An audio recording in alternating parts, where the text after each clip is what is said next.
Oh, fuff.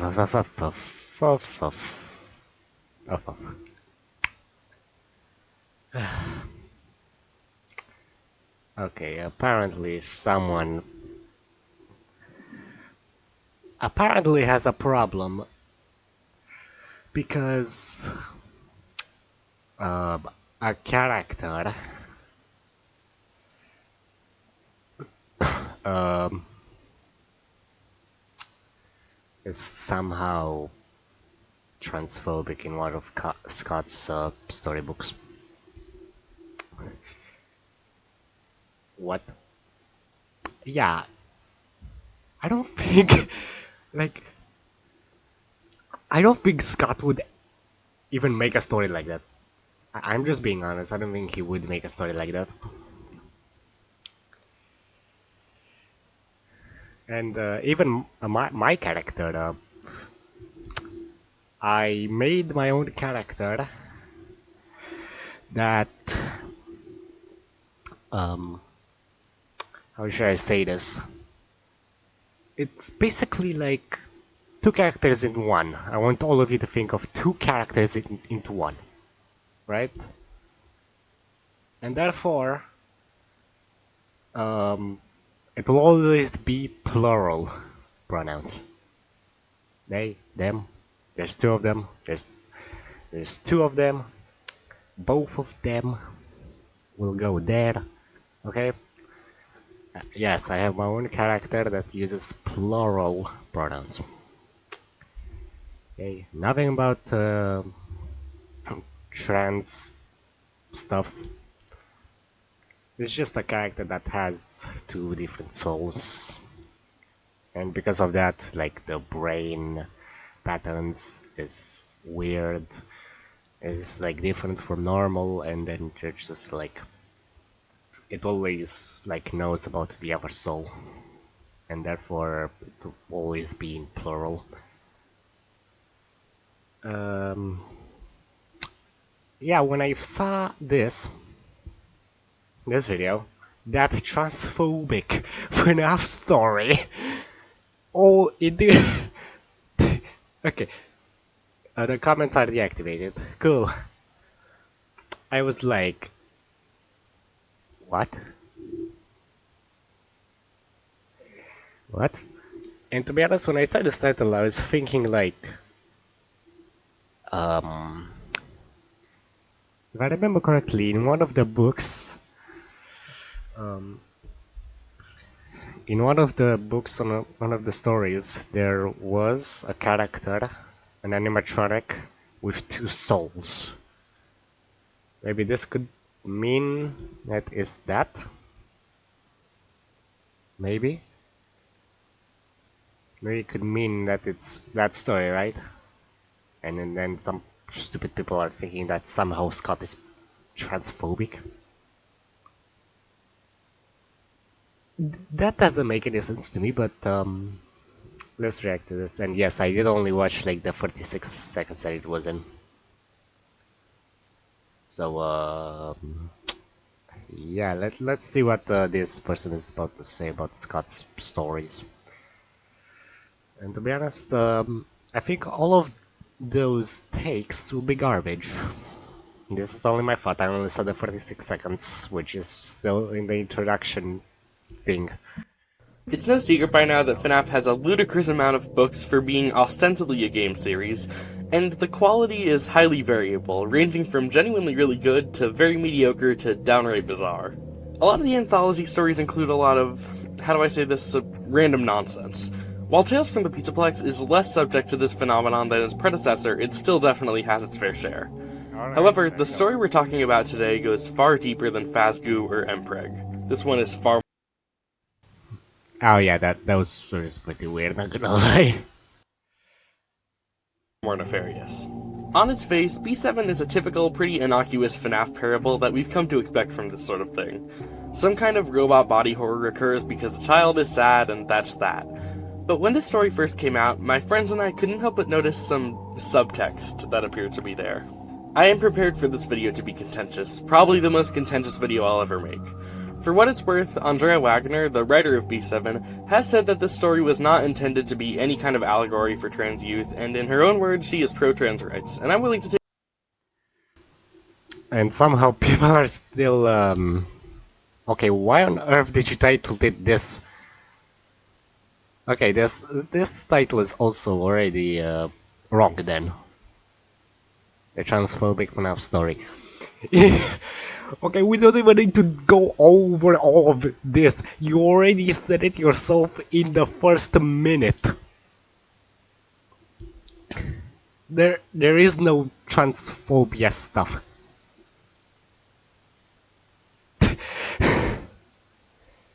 Wow. These retards complain about everything, I swear.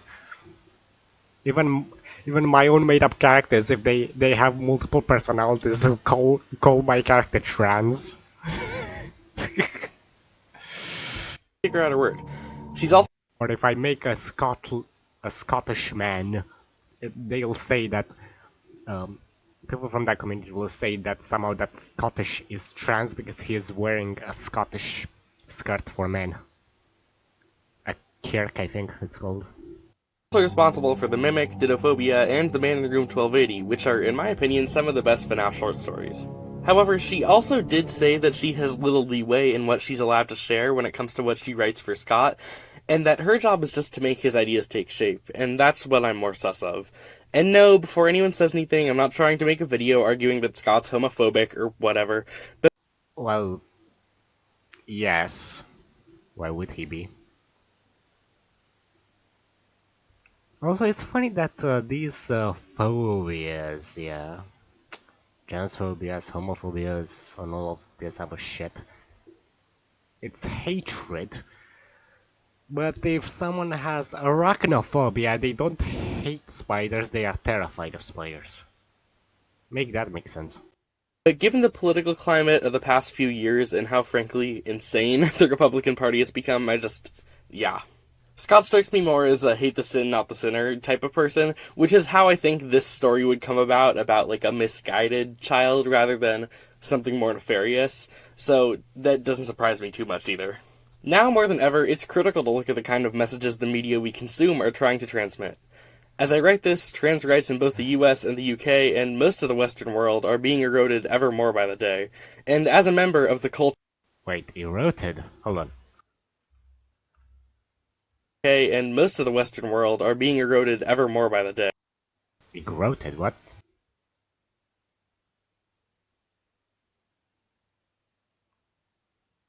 Eroded? Hold on, give me a second. Me? A second. I'm gonna Google it on my phone. I don't know what eroded means. Eroded. Okay. Western world is being eroded. Did Eve?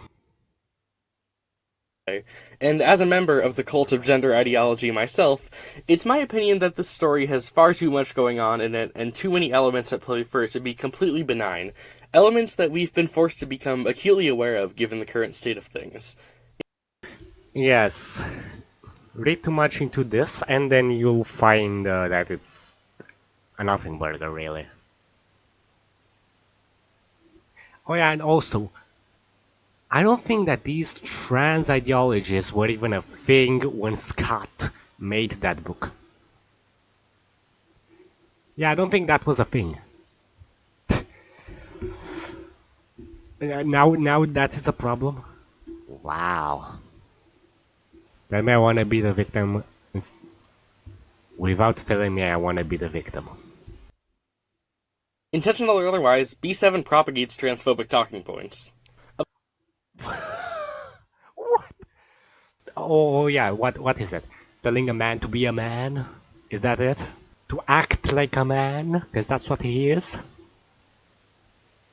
That's the transphobia talking point? Obligatory content warning here for transphobia and discussion of transphobic talking points. While I haven't shied away from sensitive content on this channel before, I'm making this video as the attack on trans rights reaches a crescendo. And if you come Yeah, sorry, but you can't convince me, considering that those trans ideologies are also being pushed into schools and also infecting children. Like I don't know. If if somehow a child can choose his gender to become a girl or a girl to become a boy, does that mean that these children can also vote? These children can also drive, drink? No? Why the fuck then do they push these ideologies into children?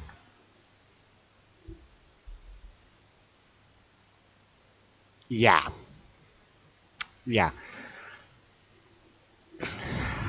Of course, of course, no normal person would agree with trans rights, in my opinion. No normal person. To my channel as a way to briefly escape these harsh realities, I completely understand if you want to skip this one. It is a lot. But with all that being said, let's talk about B7, FNAF's weird transphobic allegory short story. Okay, so Okay, let's get on with this stupid. I want to start with a few disclaimers first. Okay, let's hear it. Admittedly, I'm not necessarily putting my best foot forward here. As is tradition on my channel, when I do critique videos or read through videos or whatever, I usually like to start from the beginning and critique aspects as they come up. However, with B7, the parts that are dead ringers for the story being an allegory for trans people don't really come up until later, so I'm going to do this a bit differently. Since this is a short story, it should hopefully be fairly easy to do a quick rundown while putting pins in things that will be relevant in my breakdown. Then Oh my god.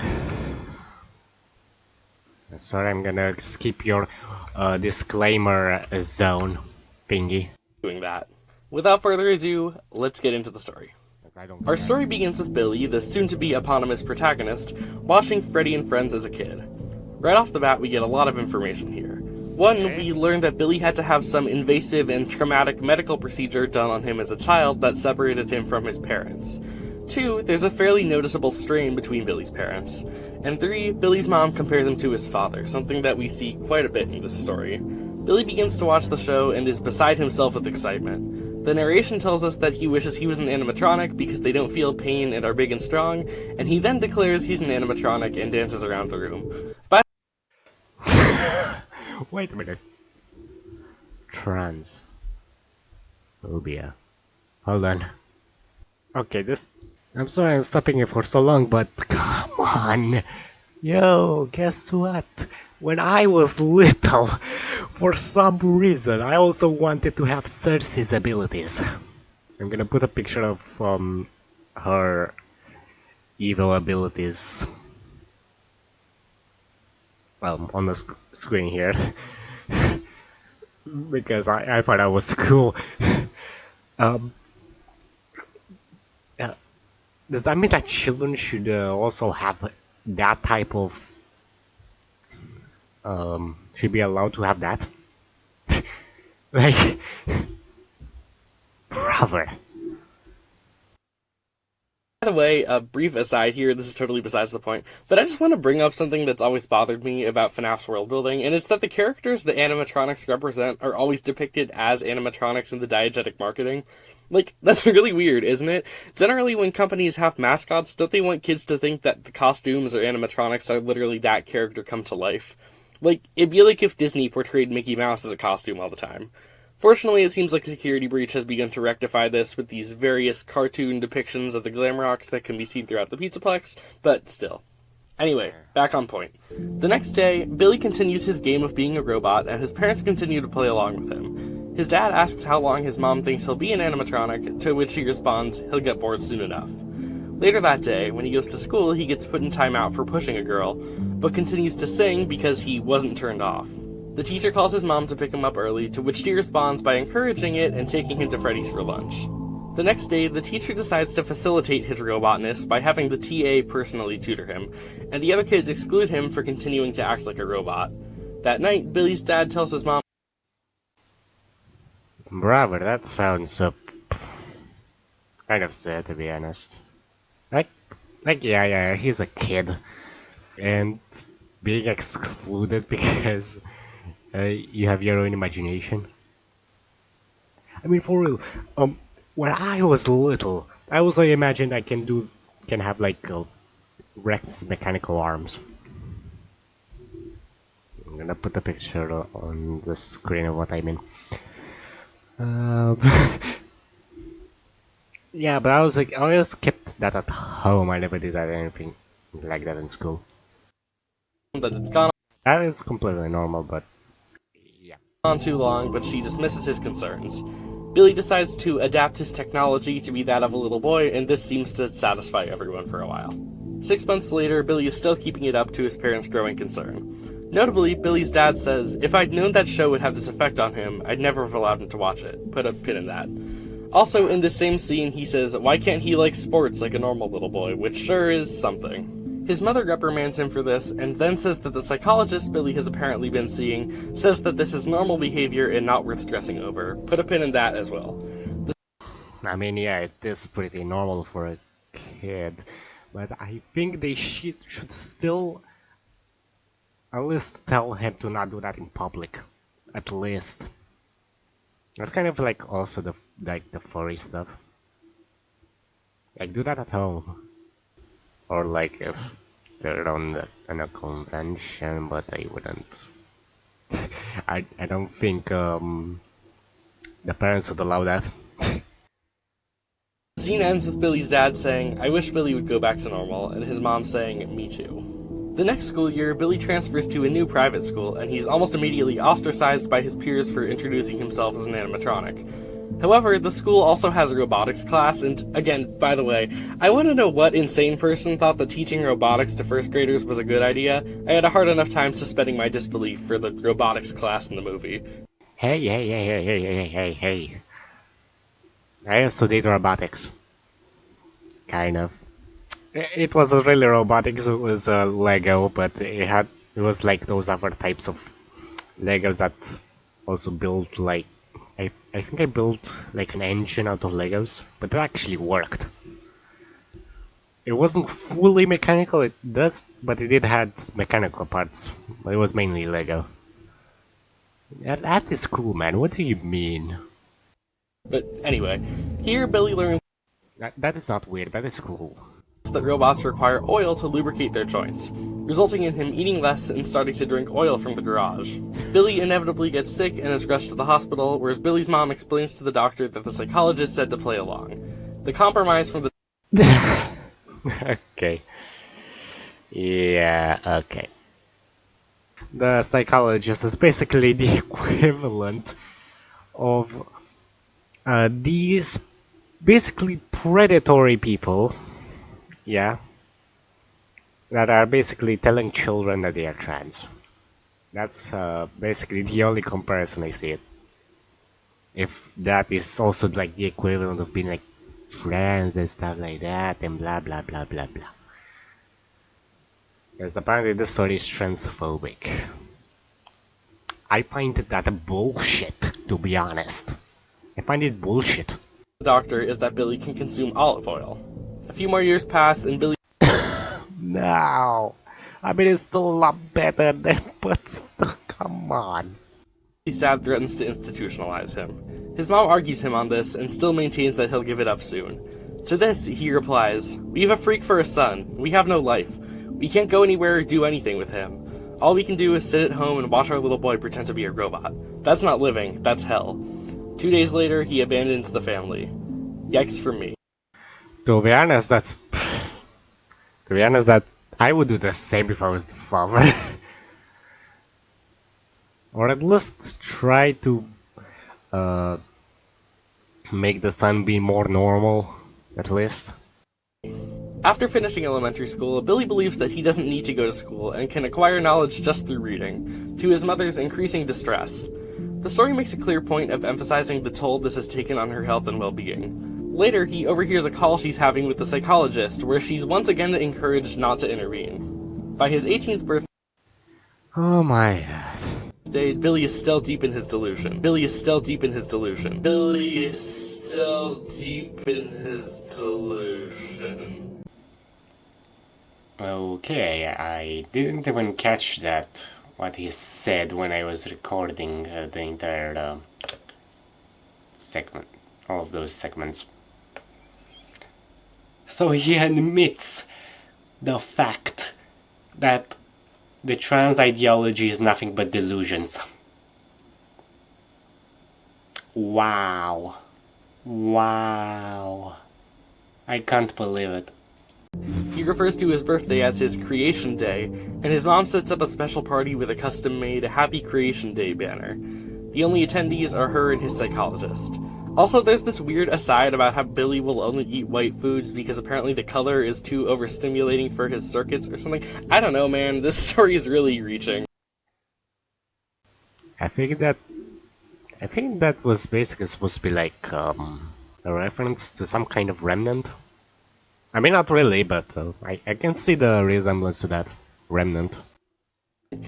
After his very monochrome party, we learn that the psychologist is Billy's mom's only remaining friend, thanks to how much he's bent over backwards to facilitate Billy's lifestyle. The psychologist, actually deciding to be a competent professional for once, suggests that he be moved into a group home, but Billy's mom still refuses to take further action. Brief content warning for suicide. If you want to skip this section of the video, here's the timestamp.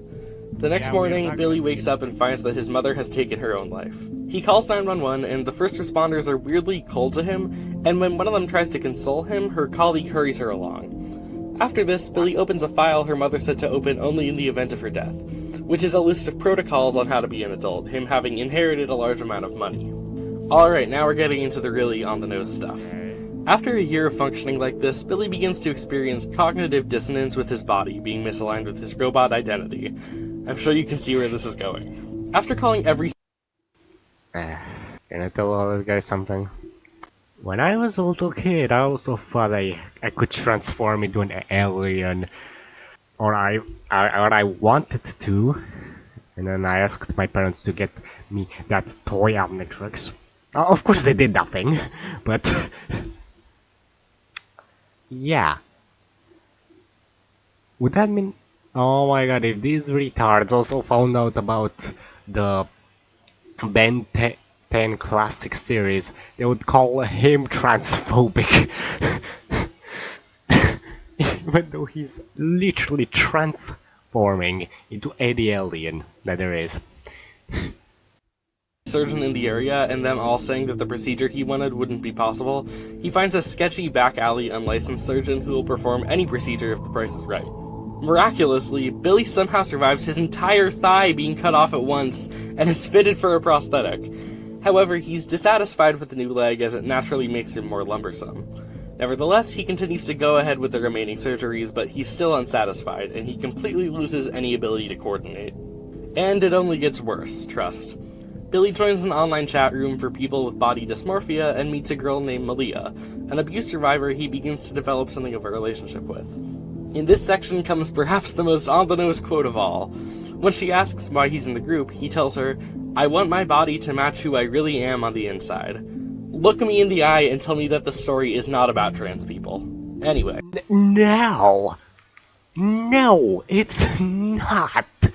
It's not about trans people. It's not about trans people. No. It's not about trans people.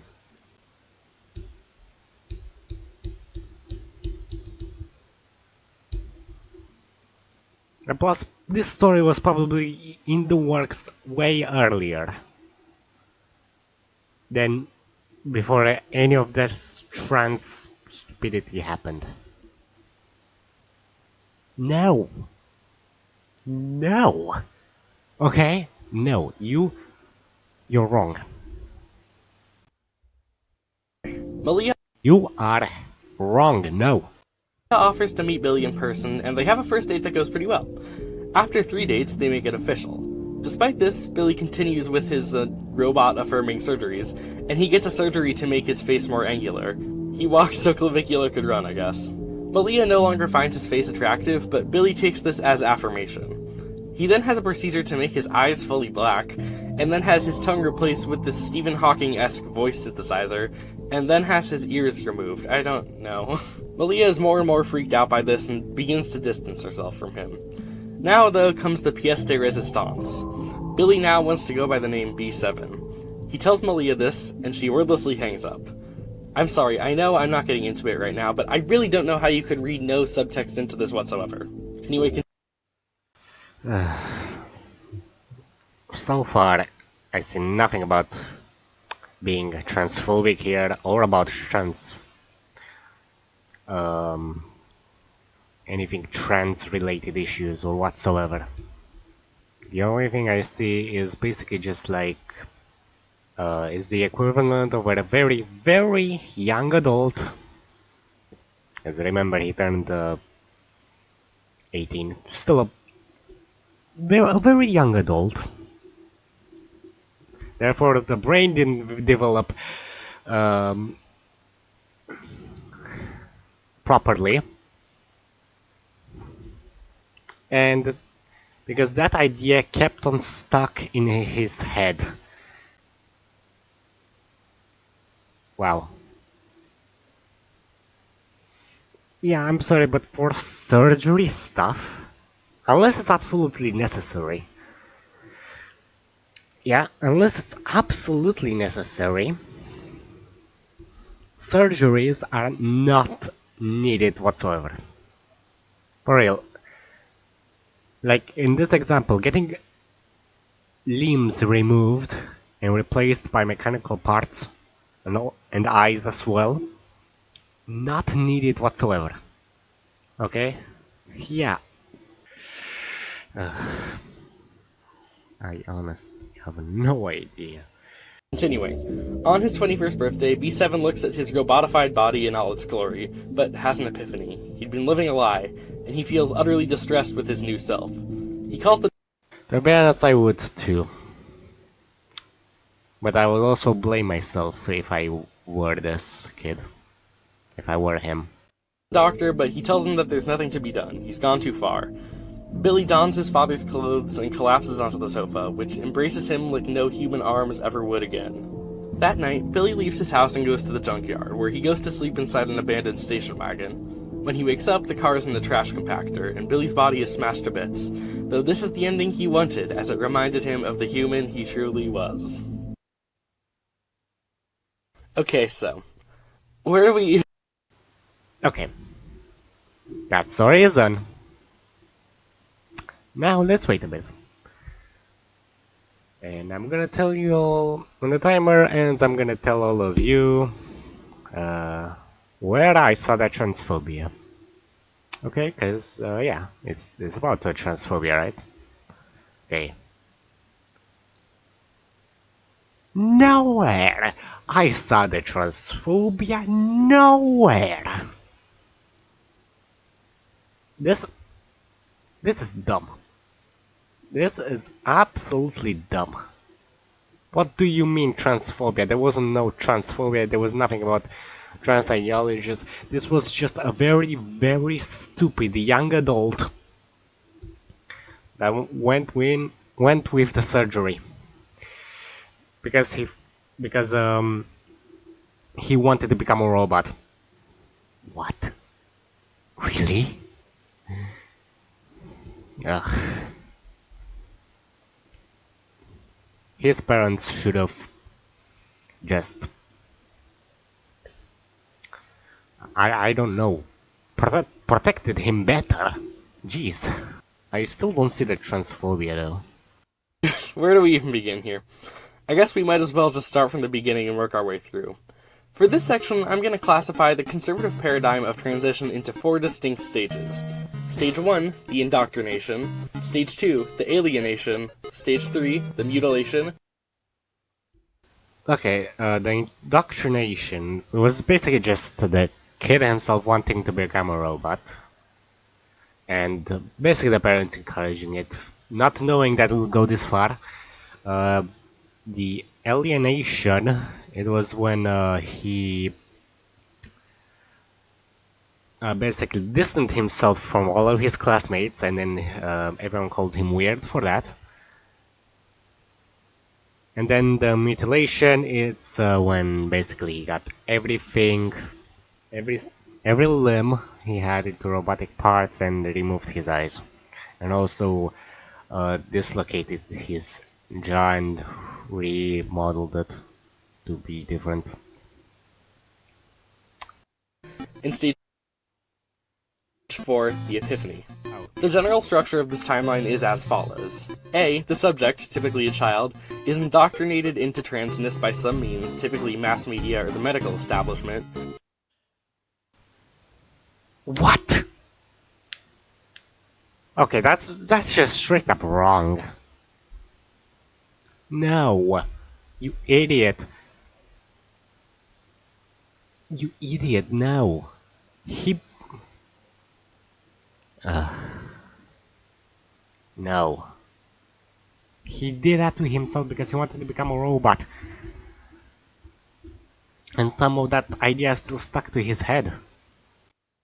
B. The subject begins a miserable path of existence for which they are implicitly blamed on account of their transness. C. He's not trans! He's not trans, he's just someone that wanted to become a robot. It has nothing to do with transness. What even is transness? Stupidity, more like it.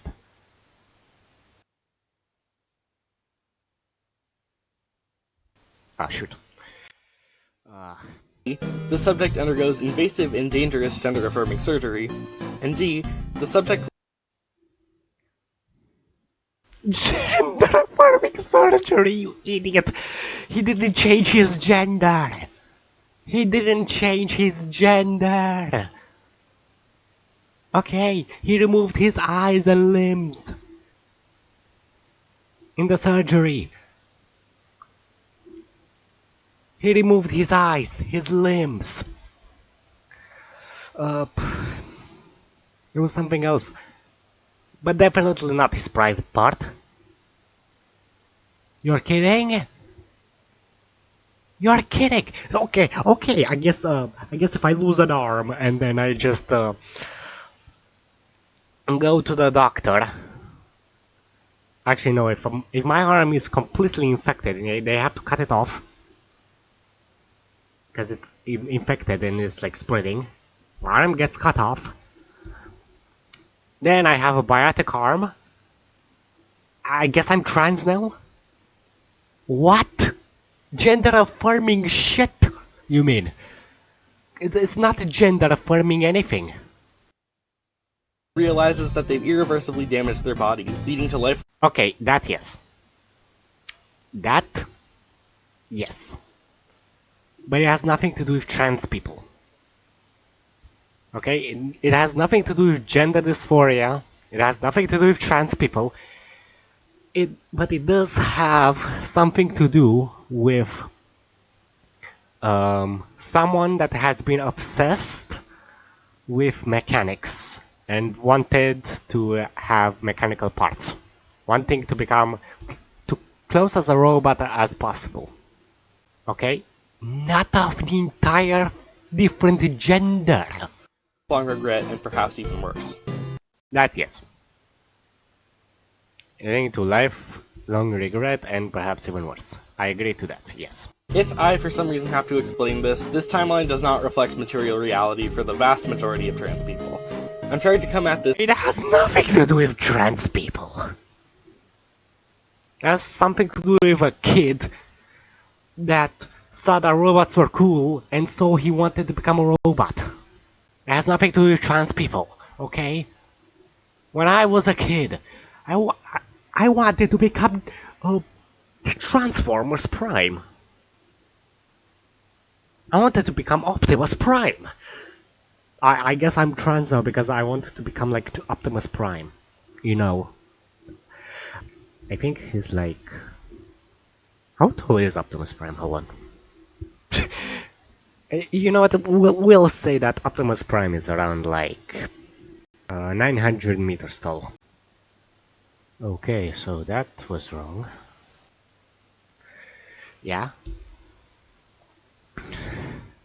I wanted to become like Optimus Prime. You know, I imagined I was a giant 900 meters tall robot that I could turn into one of the strongest muscle cars that there is. Does that mean that I was wanting to become trans? No, it's the same thing with this story. Except that he wanted to become half robot, but not a specific robot. That is pretty much the only difference. From the transphobe's perspective. Transphobe's perspective. Without further ado, let's get into stage 1, the indoctrination. Okay, so right off the bat... Okay, fine. The indoctrination to what, though? I don't think he really was indoctrinated now that I think about it. But it is indoctrination, nonetheless. There's so much going on here. First of all is the mention of Billy's trauma involving his invasive surgeries as a kid. What's weird is that this really doesn't come up at all later, it's just kind of inexplicably mentioned. You could say it's like the exigence it gave him for wanting to be strong like an animatronic, but all else in mind, what came to mind for me was the idea that transness is a response to trauma. Recently... This has nothing to do with trans. And I don't think it has anything to do with trauma, to be honest. At least in this particular case. Like, yes, the father wasn't like in the picture or anything, yes, I get that. But I don't think that it's a response to trauma. You're taking it way too far. I read Redefining Realness. Janet Moss. My path to womanhood, identity, love, and so much more. This is messed up. Memoir, which in my opinion should be required reading for everyone ever. No! No, don't read this bullshit. Don't read this bullshit. No. In it, she, a trans woman, discusses her childhood assault. She writes, I was apprehensive about writing about being molested because I feared people would point to the abuse as the cause of my being trans, as if my identity as a woman is linked to some perversion, wrongdoing, or deviance. Okay, that is messed up. That is messed up. But I think also the people that indoctrinated her... Or him? No, indoctrinated him. Yeah, indoctrinated him. Were also abusers. You can't convince me that... that isn't a possibility. You can't convince me. Obviously, Billy's medical trauma isn't the same as SA, but I think there is something Oh, okay, why is it transphobic then? to be said about people linking a misalignment with one's birth identity to trauma.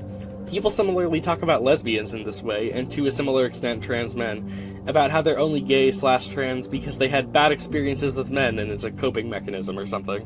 That can also be applied to Billy. His trans roboticism, I guess, is because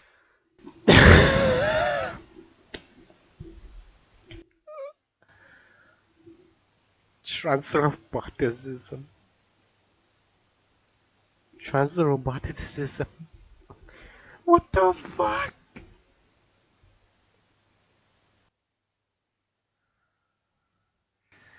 You know what also has the word trans in it? Transport. Transport. Okay, I identify as free to do. I identify as a free transporter. So I get into a bus. I say, pay up. Pay up. I say, no, I identify as a free transporter. Would I work in real life? No. How the fuck is this transphobic? because he's trying to run away from those bad experiences. As Okay, what does that have to do with transphobia? Or trans in general? It has nothing. Mock later writes, though, it's not that trauma precedes transness, but actually the inverse. Being a kid trying to understand your gender and sexuality makes you more vulnerable and more susceptible to people who will take advantage of. What? Kids shouldn't know about... they are kids. Kids shouldn't know about any of these types of stuff. Okay? And plus, I've seen so many stories of gay people that regret the fact that these people transitioned. Like, this is bullshit. View. Speaking of which, I feel like I have to mention the weird father stuff. It seems pretty explicitly written such that Billy's mom is much closer to him than his dad. He directly interacts with her more, she plays along with him until the bitter end, etc. However, Billy is directly compared to his father much more.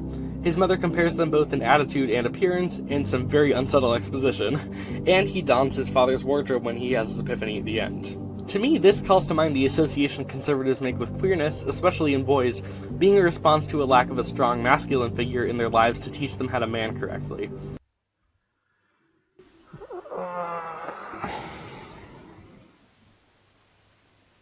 No! This is bullshit. No. A boy will take more from his father. His attitude and anything like that, that is biology. It has nothing to do with transness. What the fuck? This idea is only further enforced when Billy's father later abandons the family, leaving him with only his mother who facilitates his delusions. This is once again an instance of reverse causation where queer kids proceed to strained paternal relationships because, statistically speaking, men are more unlikely to be accepting of a queer kid, largely because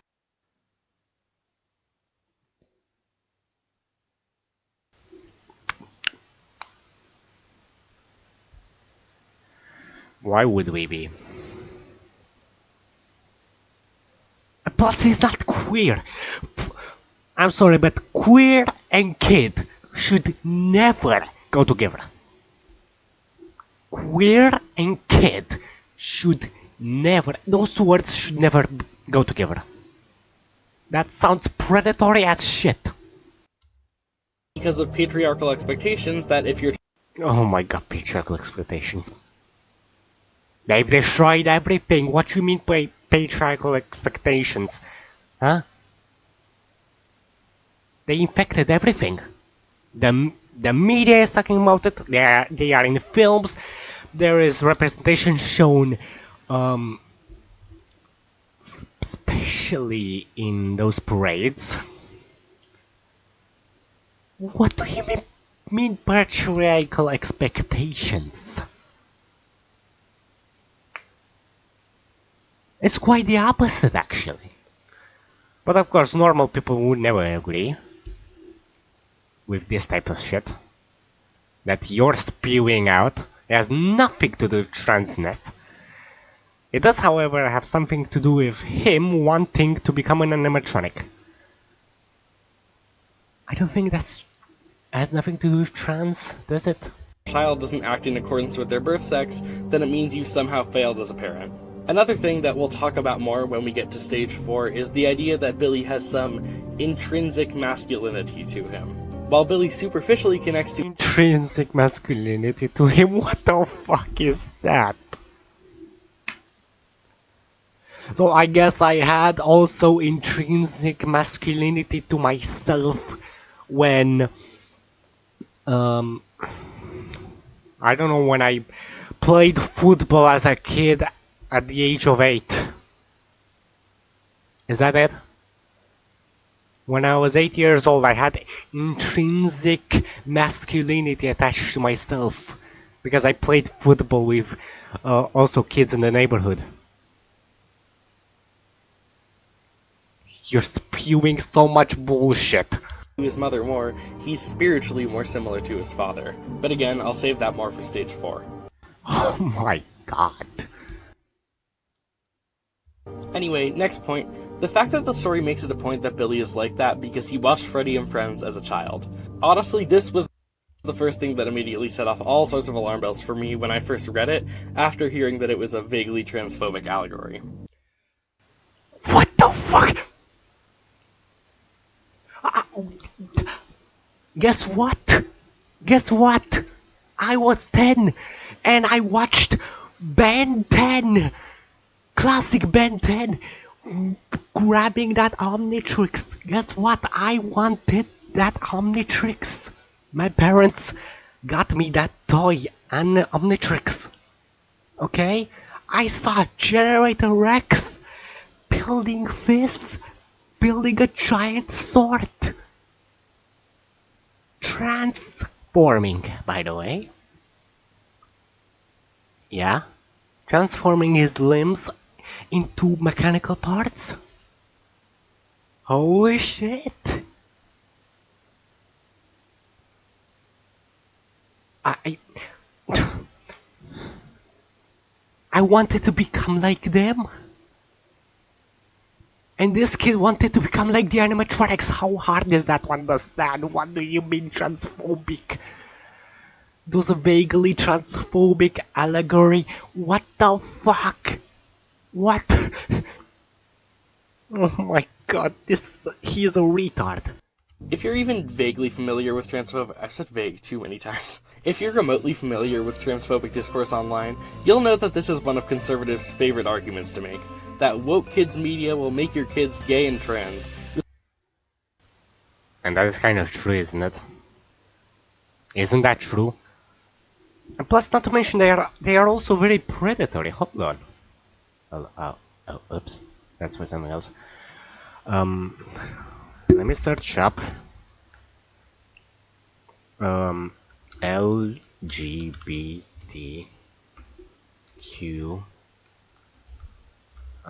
plus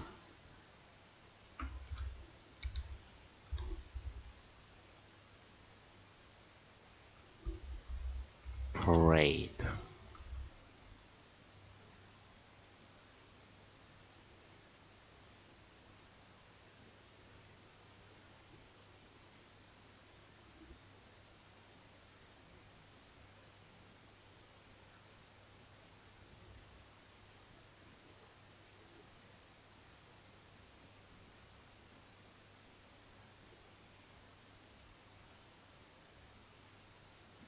This is a cult.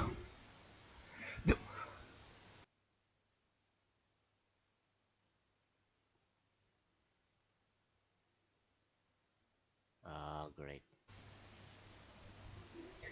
Okay. Hold on.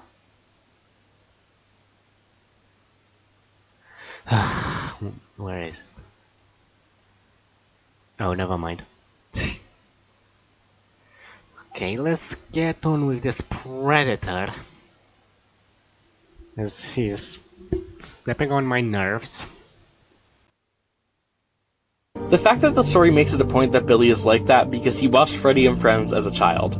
Honestly, this was the first thing that immediately set off all sorts of alarm bells for me when I first read it, after hearing that it was a vaguely transphobic allegory. Transphobic allegory. I think we were a bit further on. That woke kids media will make your kids gay and trans. How many stories have you missed saying that some trans kids regret transitioning? How many? Because I heard plenty, you predator. Resulting in perhaps one of the funniest arcs on Twitter, in which public intellectual Jordan Peterson got into a one-sided Twitter beef with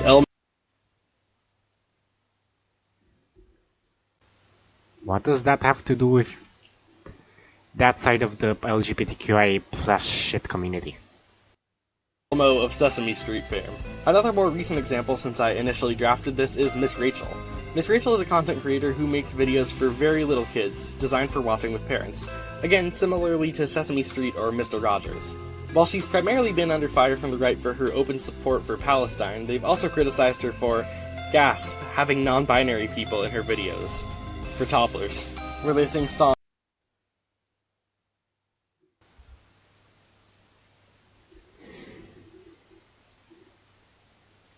Okay, I have a question. Would you allow a child to watch porn?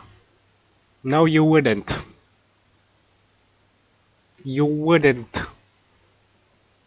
How do you think this is okay? I will pronounce usage. Ah, Oh, that is the problem actually. Over pronouns usage. Bro, pronouns should be used correctly. If you don't use pronouns correctly, like using they and them for plural only with multiple people, you're a retard. If you're not using he, him, or a man, or boy, okay, then something is wrong with you. We're not using she, her, for girls. Yeah, women. Something is wrong with you, okay? Okay? Man, the English language has lost all its meaning. The English language has lost its all meaning. And all of you still agree, I can't believe it. Songs about stuffed animals. There's plenty of other examples I could think of, though. Mr. Ratburn and Arthur being gay. I believe the parents of the new main human girl on Sesame Street are gay. These main characters, but entire bed are intended to be gay, which caused a fuss. No shit! Really? Really?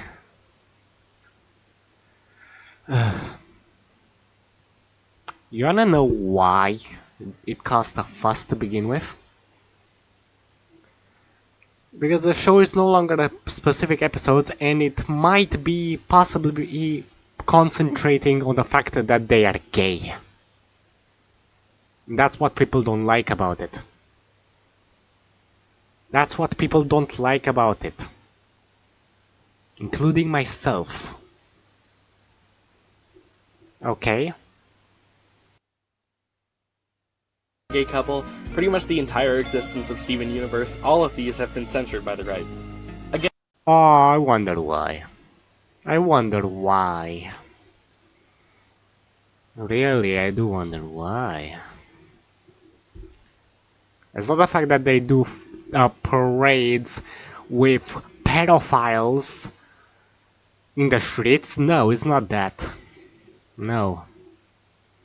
It's not the fact that they do parades in such sexual attires with children involved. It's not that, no. It's not that, no.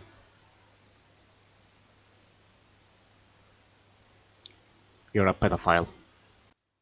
Again, I know that right now all this seems fairly benign, but I do think this groundwork is important to lay, not just because it's the cornerstone of my premise, but also for your edification, my lovely audience members. These tropes are important to recognize, especially since I learned that there's an apparent industry. No. You know what is important to recognize?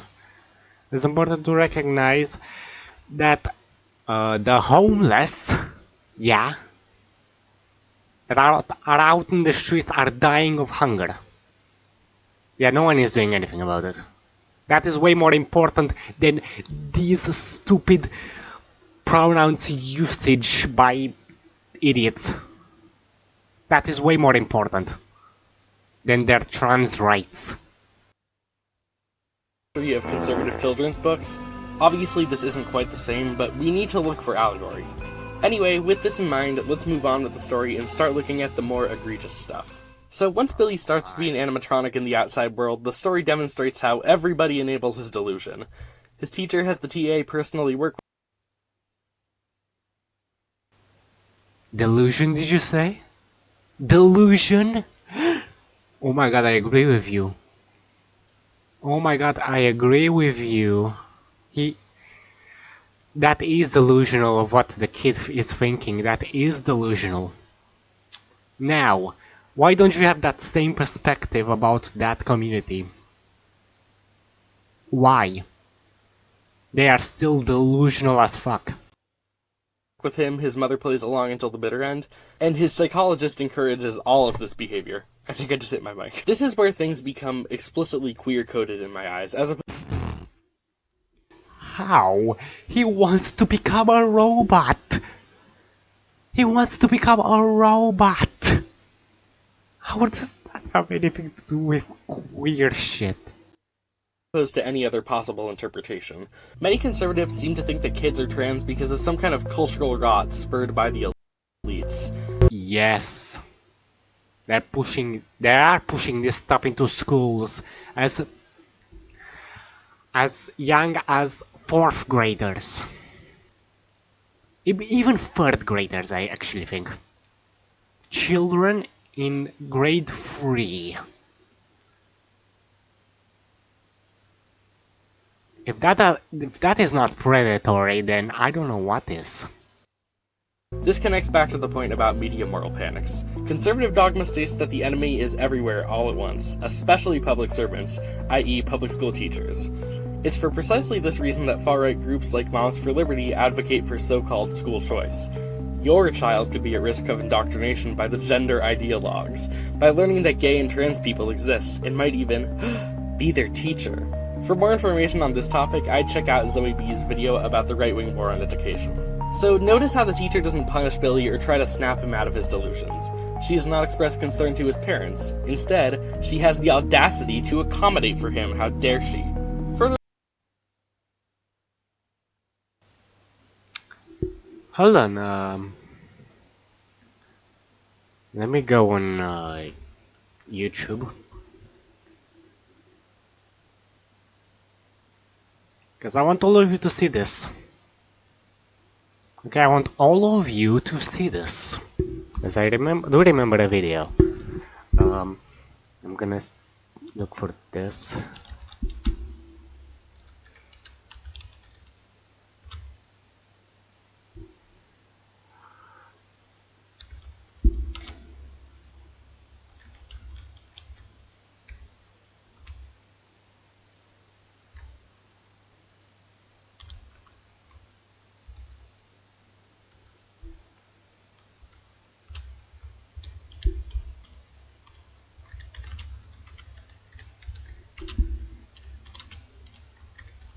You're saying it's not happening. What about this? 2 years ago. Hey, not. Wait, what are you doing? Not. Stop that. I am not paying my. How dare you? I am not paying my tax money to support. Get out of this type of now. You why do you have this hanging? And why do you have this hanging up? It's part of the students. No, it's not part of anything. That is uncalled for. We are paying you to teach history, and that's what you need to be teaching. Excuse me, this is a public school, little lady. You are excused. You are. Do you see what's on this side? No. This needs to go exactly where it is, in the garbage. You need to go in the garbage. I'm teaching my son to grow up to be a man. And I don't want you hanging on flag. I'm calling security. Hanging a flag up for you to sit up there and teach them the type of stuff I'm trying to keep them away from. I told you what would happen. I told you. Who's indoctrinating who?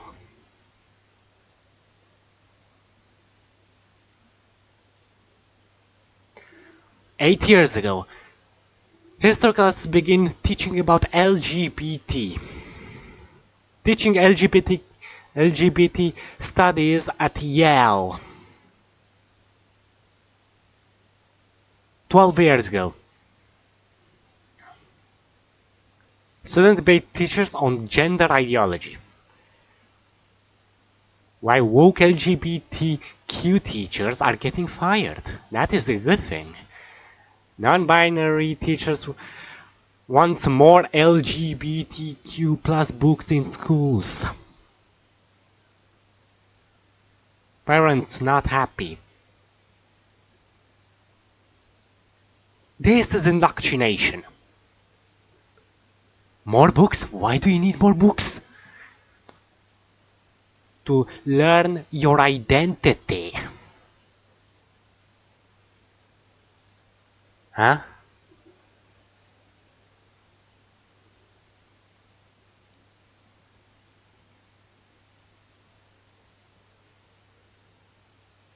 I wonder why.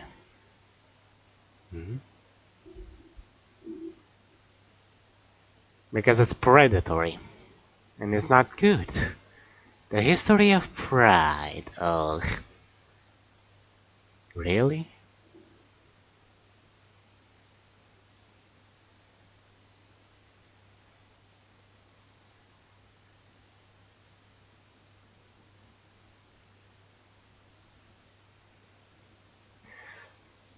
Liberal Christianity is dying fast.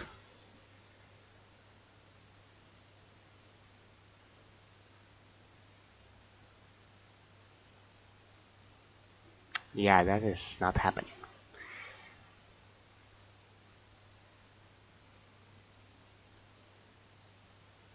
The gay genius Britain. Shit.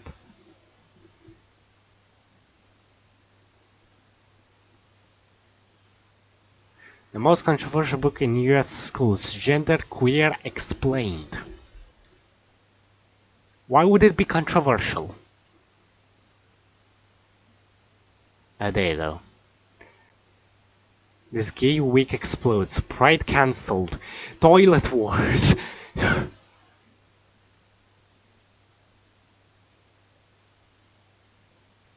Oh my god. Oh my god. This is predatory. This looks very predatory.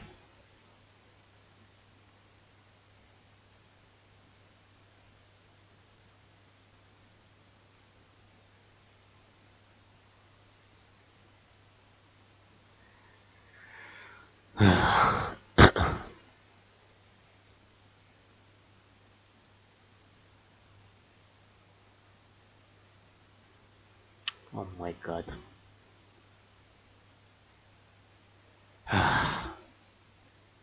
You are a predator. Furthering on this point, I feel the need to discuss the psychologist because what the actual is this lady on? Okay, I'm sorry, but genuinely, in what world would any medical professional co-sign this behavior? A psychologist might suggest a client not go cold turkey with their delusion, but they'd certainly not just tell their parent to go along with it, no questions asked. This woman is outrageously unprofessional and does not reflect on the median psychologist at all, let alone one whose client is a family seemingly as affluent as Billy's. The only reality this would ever occur in is one in which transness is seen as a delusion that is validated earnestly and readily by medical professionals. Wow, I agree with that. I can't believe it, I agree with that. Because there are people that push that transness ideology even in therapy. That is true. It's not good. That's indoctrination. But it's happening. If you're not familiar, another node of the transphobic conspiracy web is the idea that doctors and big pharma are trying to trans their patients because it'd be good business, I guess. This notion. Oh, so the people that went in and got those surgeries, yeah? To become from a man to a woman and a woman a man. They don't pay money to get those surgeries, they don't, huh? They're just giving those surgeries for free. It's not like they pay thousands and thousands of dollars or pounds or whatever currency it is used in those specific countries that allow this type of stuff happening. They don't pay money. It's completely free, right? It's not a marketing strategy to basically lose all of your money and to mess up your body to the max. It's not, huh? It's not. Is demonstrably outrageous if you ask anyone who's ever tried to medically transition. Doctors will rake you over the coals before prescribing HRT, let alone recommending surgery. However, the more sinister angle of this— No, actually. No. You guys wanna know how I know this?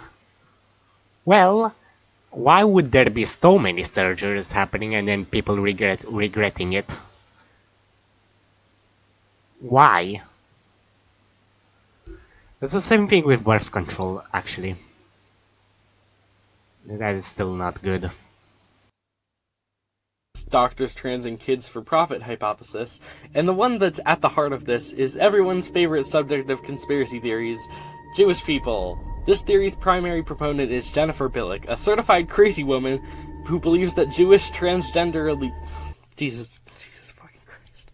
Jewish transgender elites are using the trans rights movement as a Trojan horse to propagate transhumanism, the belief that humans should transcend their biological limit through any means necessary, especially through technological means, and oh my god. I'm sorry, this is just coming to me as I'm writing this section. I just wanted to edify you about this, but this is literally the plot of B7, kind of. But the transhumanism part is there. Again, I'm not accusing anyone of anything, and I do sincerely doubt that Scott or Andrea deliberately tried to sneak Billick's insane beliefs into their FNAF story, nor do they believe them, at least actively, but I could not make this up. For more information on this whole web, it's a very interesting rabbit hole to go down. I really recommend this Lily Alexander video. Anyway, digression over, let's get back to my original point. With this in mind, it makes the psychologist's behavior fall into place much more. Well, not really, she's still incredibly unhinged, but through this paradigm, it makes sense why she exists the way she does in the story. If we're interpreting this as a trans allegory written from a transphobic angle, then it makes perfect sense that the psychologist is happy to play along with Billy's delusions. We have to keep in mind that this story is set in the reality that Fox News broadcasts from. And Actually, let's search it up. Let's search it up. How much does... Ah, great.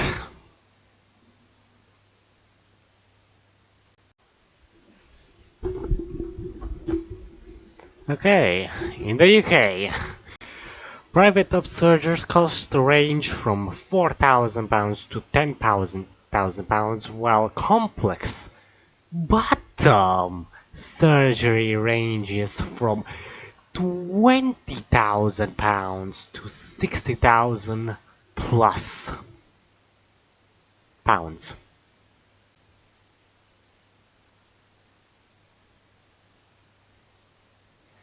Starts from £6,035.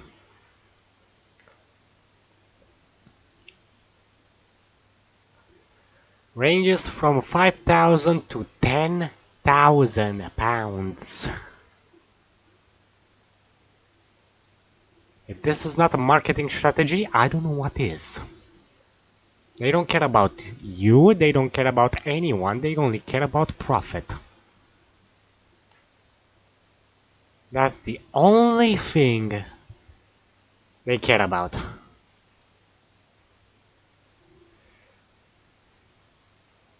I already disproven you a lot of times, and I'm already getting tired of you.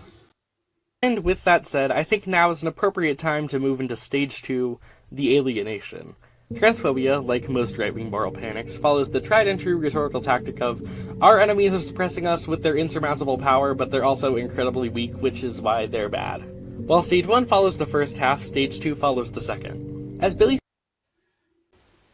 Have you seen how a liberal acts? Have you seen how a liberal loses his shit because someone misgendered him? And I would basically misgender him as well. Because he's a man. Biologically, he's a man. He would lose his shit.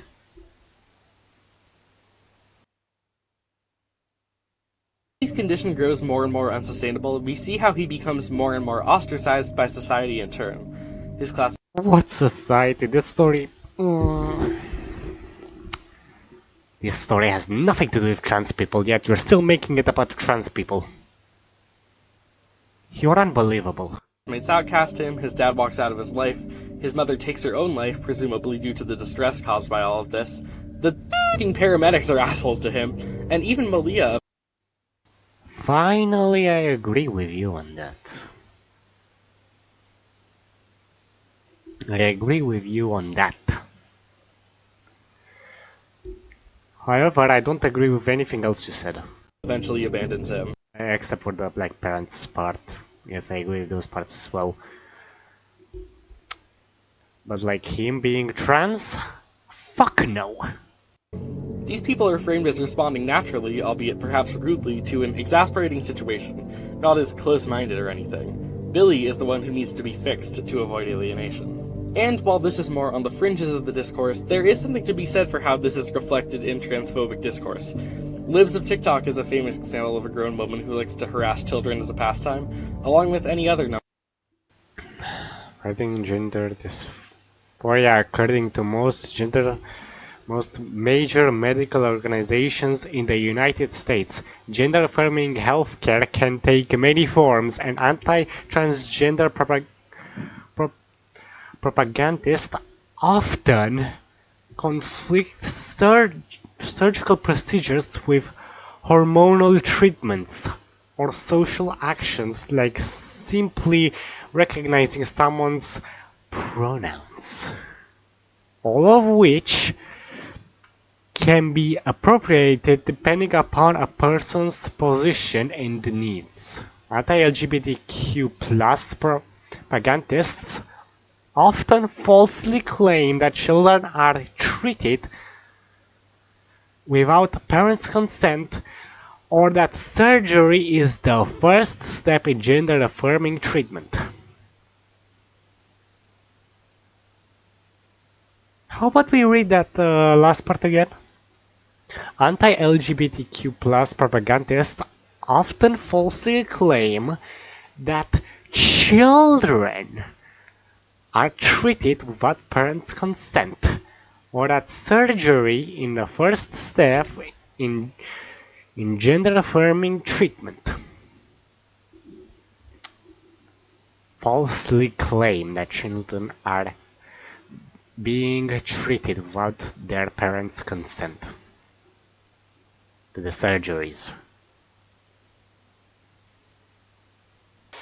Oh yeah, and by the way, if I remember correctly, they also say that there is no limit.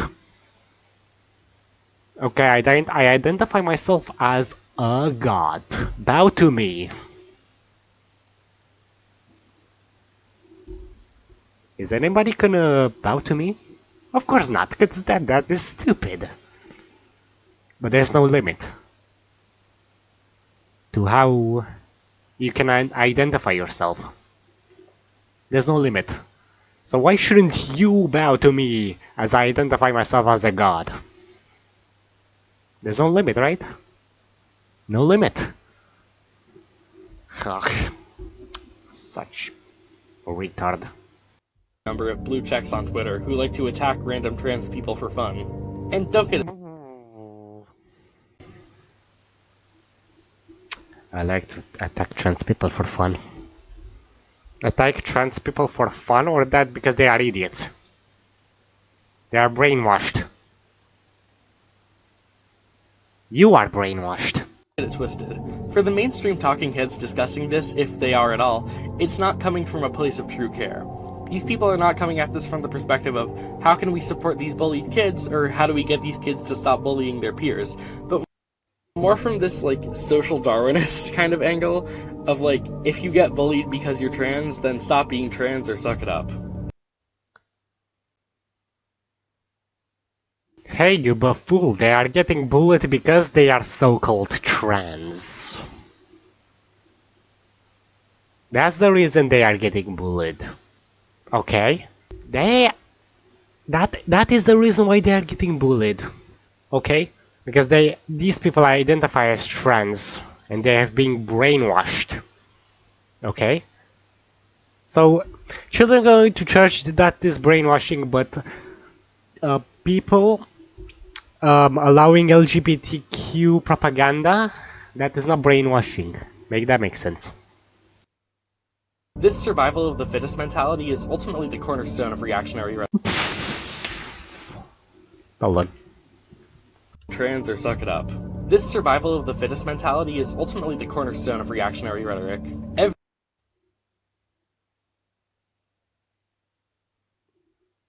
Really? Really? Okay, then I dare someone that is trans, yeah, and believe these ideologies to go in Africa and fight a tiger. I dare any trans person that believes in these ideologies to go fight a tiger. That person will mostly die. Most probably. So don't give me that bullshit. Every uncomfortable or distressing emotion you feel is 100% valid, and you are allowed to show that however you want, even if it means being actively cruel to other people. Life is unfair, and that's just... How is telling the truth being cruel to people? There are only two genders, and they are affirmed at birth. That is the truth. Apparently I'm being problematic over here by saying that. just something you gotta deal with, and any attempt to change that, be it through transition in the case of trans people, or policy insofar as the disabled or the poor, is an exercise in folly. You're comparing trans people to the people that actually need help and get no help.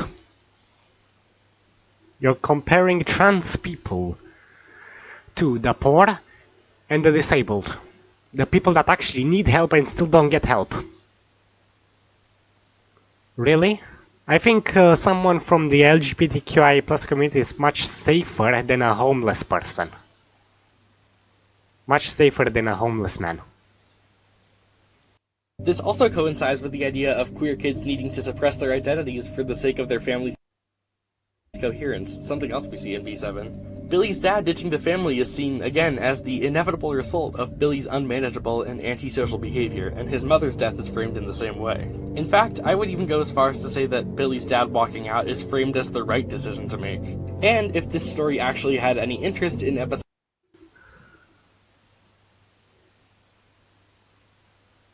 because it is the right decision to make. Okay? Him walking away is basically also the equivalent of men walking away from relationships entirely. That is the right move. And I fully support it. I fully support it, because there is no point in relationships anymore. Okay? I fully support moving away. I fully support just doing your own stuff. I fully support that. Being independent, I fully support it. Not being in relationships, I fully support that.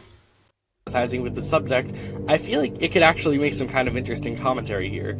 It's an experience I Also, what if we put all of them from that LGBTQ community into a deserted island with everything that they need? Every tool that they need, and they need to make it themselves. You know, buildings, you know, the infrastructure, water switch pumps, everything that they need to survive in a society. How long do you guys think they will last? A couple of months. And they will all die in the end, because they will not reproduce. and I'm sure many other queer kids can relate to, feeling like you're the strain on your family's cohesion. I have a distinct memory of being asked why I couldn't just be a normal sibling. While the story doesn't examine this, it gets worse when it comes to extended family too, especially in one as politically diverse as mine. You feel like you're the bomb that could go off at any moment, and you living your truth could potentially spell calamity.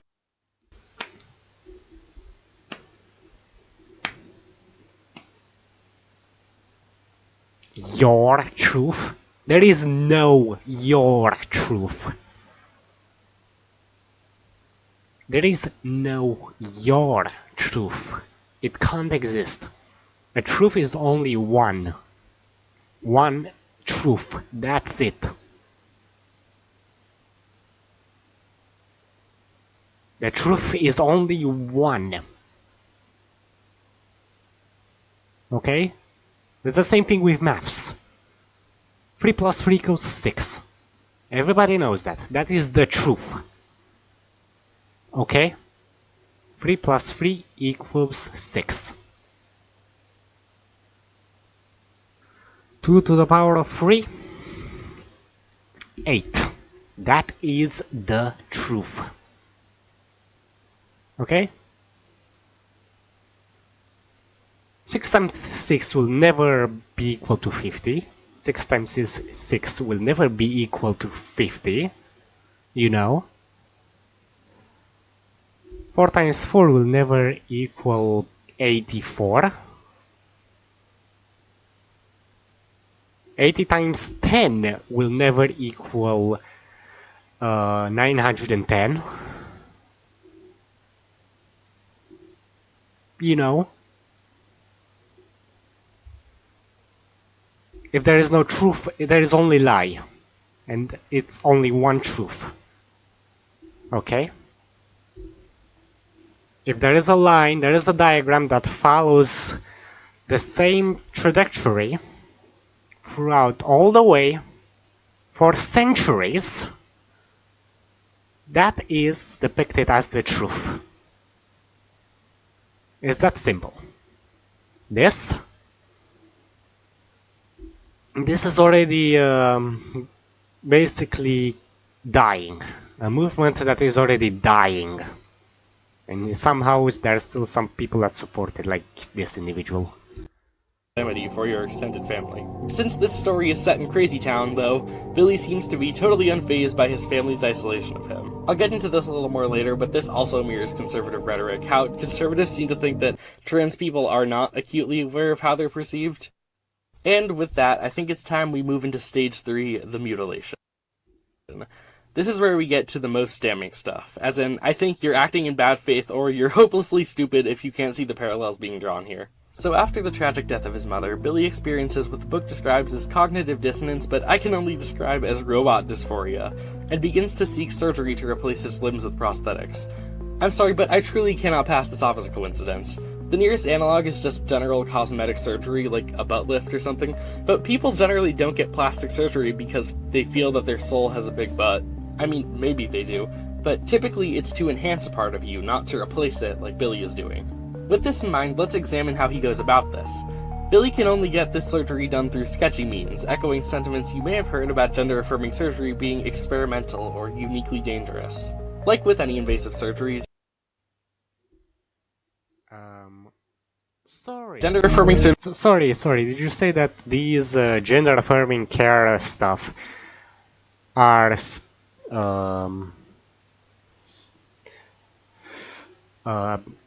experiments? Experiments. Okay, if they are experiments, why the fuck is it also said as treatment? If they are experiments. Okay? Experiment is when you test stuff. Okay? To make sure that it is safe. Those are experiments. Those are tests. Okay?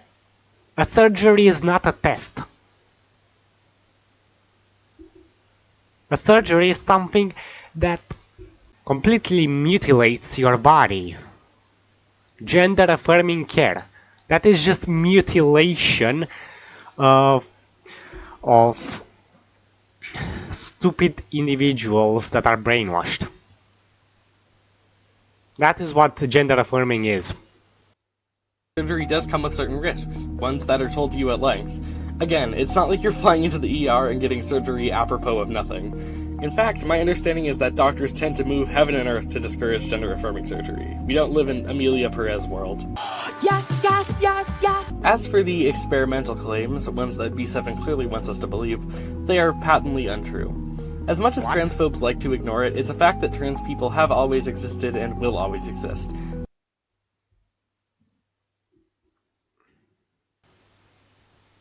Really?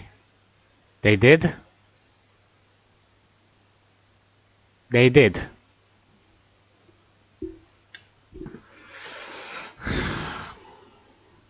Okay, show me. Actually, no, let's search this up ourselves. Let's see, everyone. Um,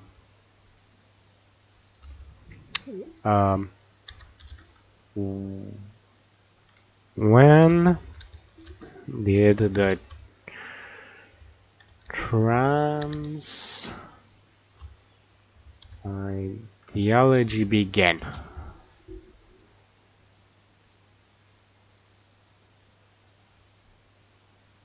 Ah, mid of 20th century.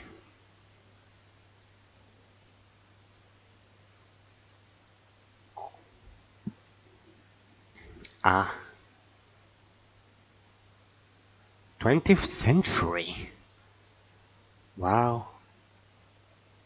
So it's only 100 years old, really? It's only 100 years old. So not that old, not that long ago. Pathetic. It didn't exist for thousands of years. It existed only 100 years ago. It's when it all started. 100 years ago only.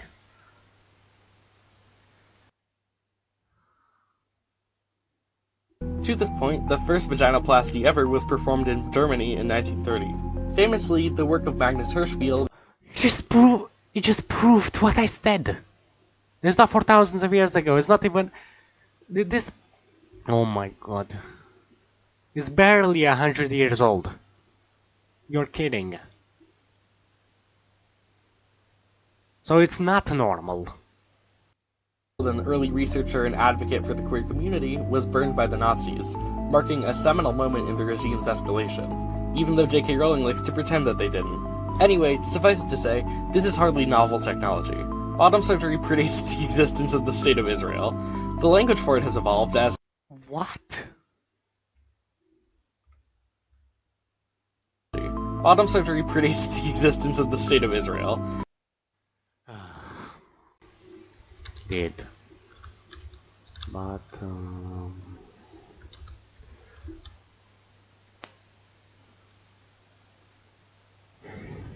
surgery. Pre-existed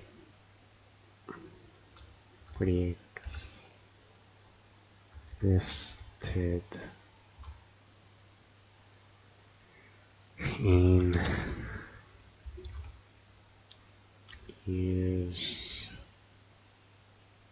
Israel.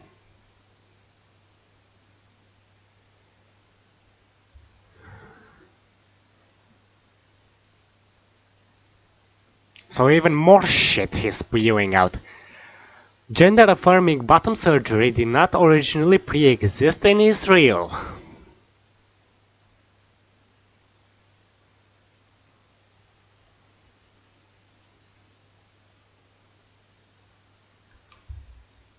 You're spewing so much shit. The language for it has evolved, as has the technology, but you know what else that describes? Every surgery ever. No matter its nature, surgery is not a fun thing to look at or a fun activity to partake in. Gender-affirming care is not especially draconian in any way. And despite what Maya Poet or whatever other flavor of the month detransitioner wants you to believe, doctors are not handing out bottom surgery like candy, and you most certainly couldn't Actually, they do if these people pay enough of a high price. find it in some weird back alley situation like the one portrayed in B7. Another thing I felt was Well, yes. So it means he's not trans. We agree. He's not trans. worth noting was the procedure itself. Billy has his leg entirely amputated and replaced with a prosthetic, and while this could be a reach, it did call to mind for me the whole mainstream perception among stupid people that a vaginoplasty involves removing the penis. Every time I see someone say this, I have to laugh because it shows Okay, what does it mean then? What the fuck does it mean then? how uneducated they are. The genitals are actually inverted for MTF bottom surgery, no removal occurs. They are inverted. How the fuck does that work? So basically they still have a penis. These people that want to transition from a man to a woman still have their private part. So nothing changes. except that their testosterone is at an all-time low. I don't know how else this could have been portrayed for the sake of the story, in all fairness, but I figured I'd share anyway. But that's actually more or less all I have for this section. Despite being one of the more glaring examples, I feel like there wasn't much to debunk because of how straightforward the real-world analog here is, and how blatantly false it is. Like, I don't have to put my filter over it for people to understand what this is about. There is one more thing I wanted to bring up, and it's about how Billy views Malia's losing attraction to him as affirming. The right-wing archetype of a trans person is someone who thinks they're hot shit while being hideously ugly, the ugliness being an onset of their transness could apply here. An example of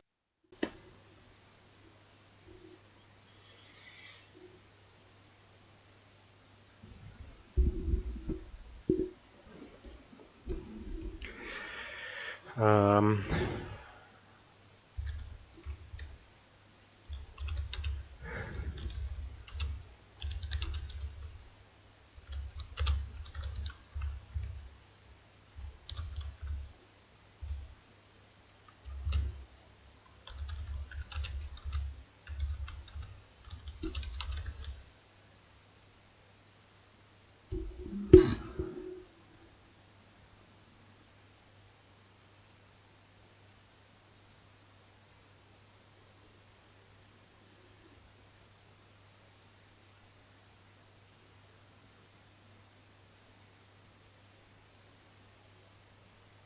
that looks painful.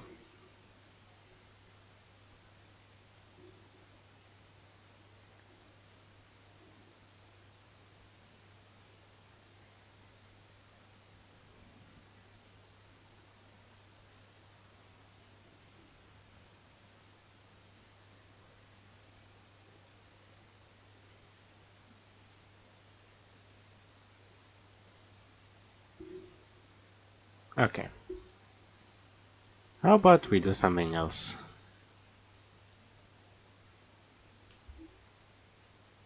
This is ugly. AF.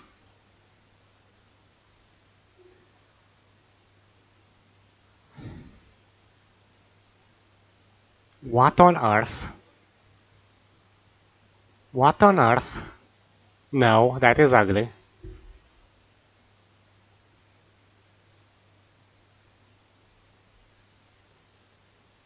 As before starting hormones.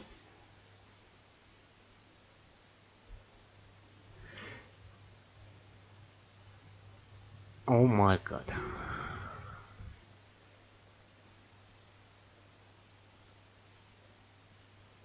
Full transition guide.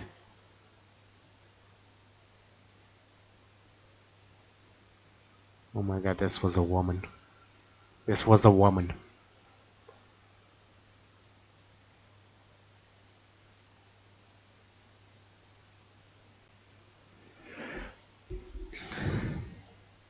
Facial feminization surgery. Oh my god, ugly, ugly. 3 reasons I regret transitioning from female to male. And why would this be a thing? Why would someone regret? Oh my god, it's like people regret after they've been brainwashed. Oh my god. All of this could be Mr. Garrison in South Park, or any number of trans soy jacks. The right-wing archetype of the trans person is that they're like, respect my heckin' pronouns, and always making a scene, and very loud and flamboyant. And while I'm sure that's true for some people, the majority of us just kind of want to be respected, and won't make a stink unless there's a stink to make. However,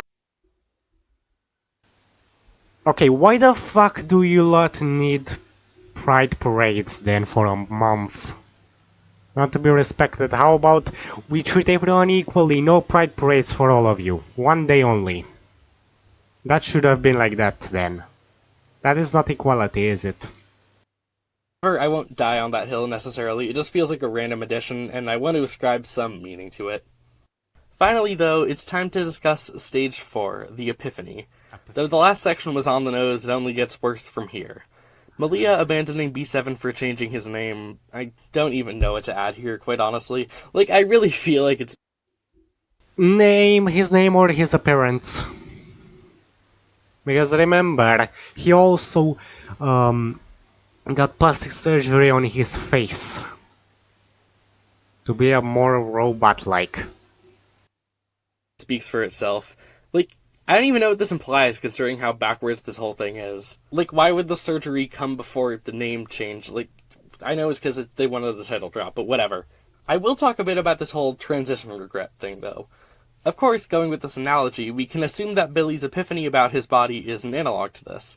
This is another very popular right-wing talking point, one especially propagated by the detrans grift market, including my personal sleep paralysis demon Maya Poet.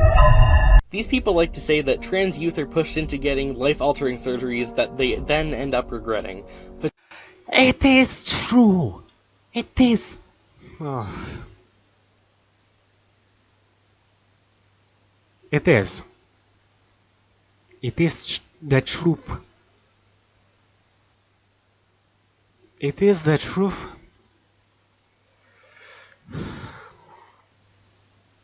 I regret transitioning, now I'm anti-trans.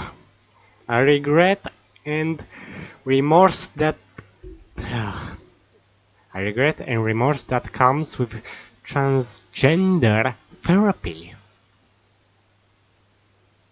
3 reasons I regret transitioning. You'll regret transitioning.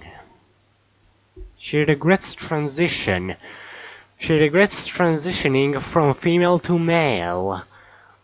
When trans people regret transitioning, why some trans people decide to detransition? Detrans how I ruined my life. Transgender regrets transitioning.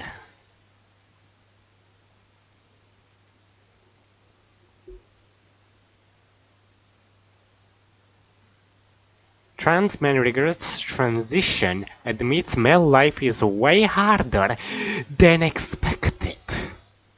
Transgender regrets transitioning. Again. That video again. I regret transitioning. Talk with teen with w/teen detransitioner.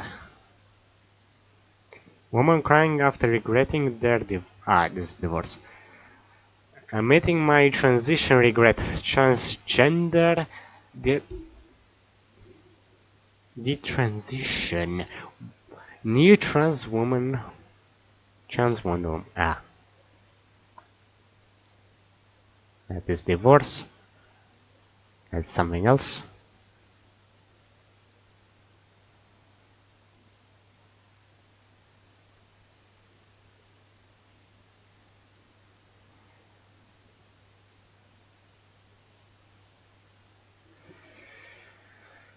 Trans activist is off the rails.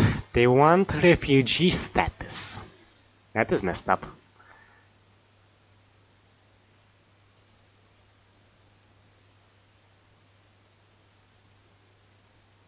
The tragic aftermath of joining the trans cult. Oh my god. How many times have I seen that people actually regret doing this shit? And disproven him so many times? I think I lost count. potentially to the point that the only resolution is ending their own life. The arguments against this are well documented. People who get gender-affirming surgery have remarkably low regret rates. Knee surgery has a higher rate than gender-affirming surgery. My personal favorite statistic, actually, is that Harry Potter tattoos have a higher rate of regret than gender-affirming surgery. Okay, how about we Google,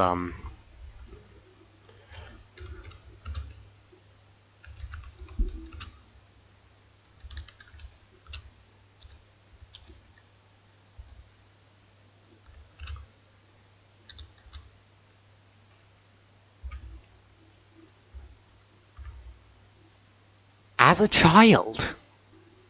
As a child, remember, they're also pushing this into kids.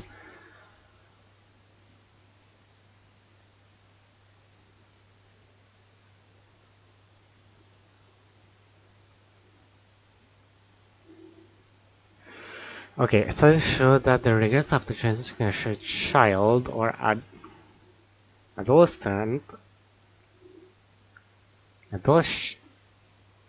adolescent this teenager is extremely rare. I find that bullshit. A long-term study of transgender youth in the USA and Canada, 97% of participants who started puberty blockers or hormones continued to access care and expensive high-status levels. Okay, I find this bullshit.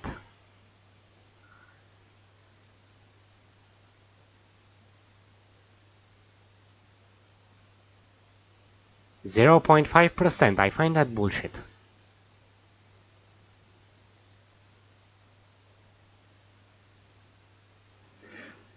I find this more plausible.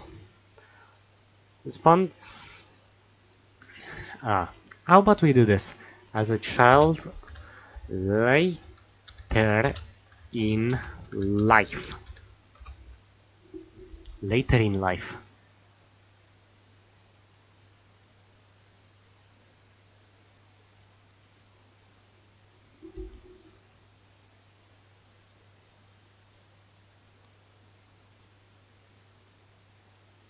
That is not what I want.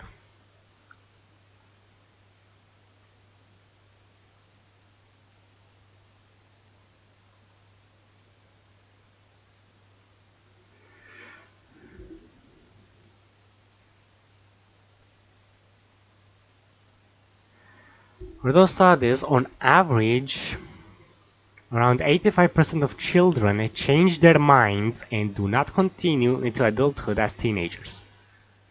Wait, what?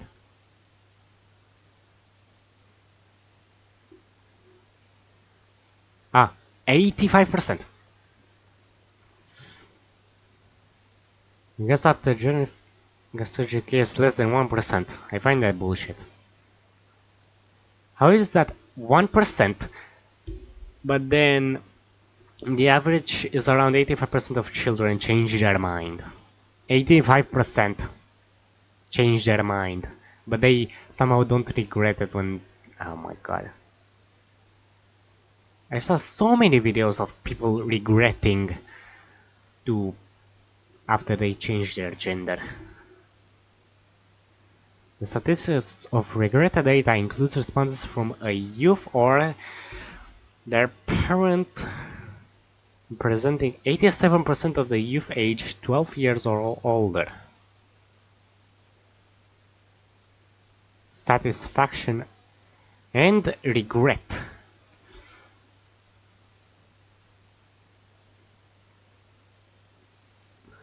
Regret.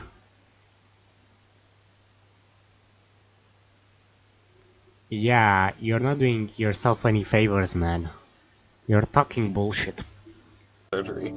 This is not to mention that the majority, or at least the loudest portions, of detranscriptors barely transitioned, to be entirely honest. I'm talking like barely HRT. A point is also made that this is damage that cannot be undone. When Billy calls the sketchy doctor, he tells him there's nothing he can do for him. Another major argument against gender-affirming surgery. This is most clearly exemplified by Abigail Schreier's disgusting book, Irreversible Damage, wherein incredibly patriarchal and high-key pedophilic arguments are used to justify why transness is evil, because it irreversibly damages little girls' sanctity.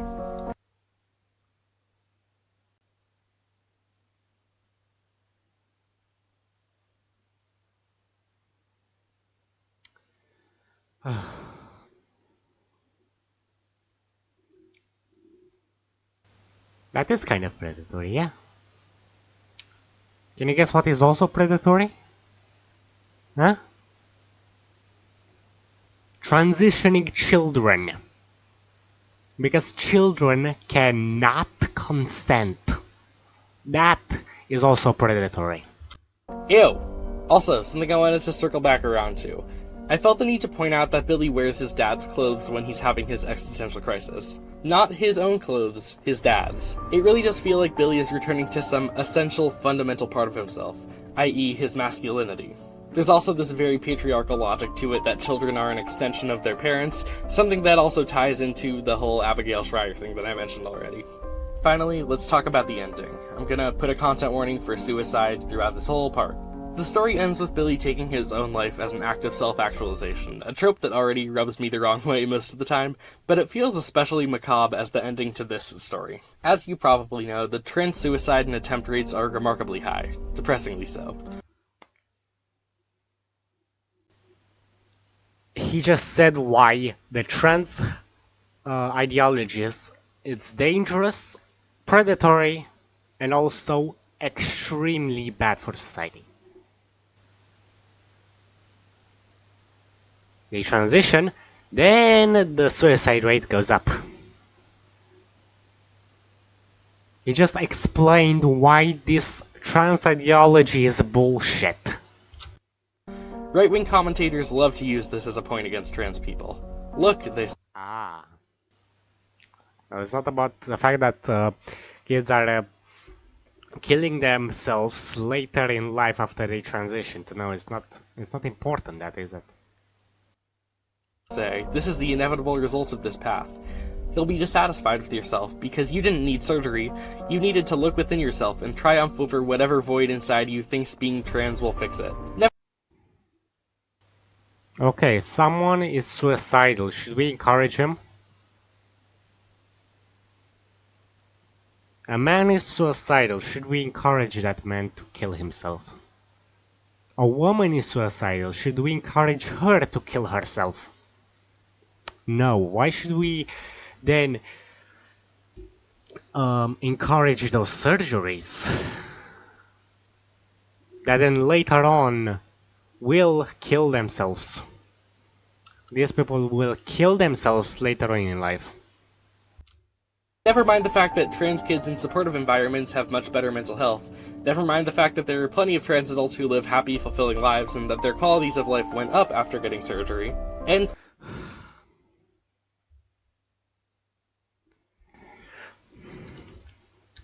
what is the life expectancy for trans people?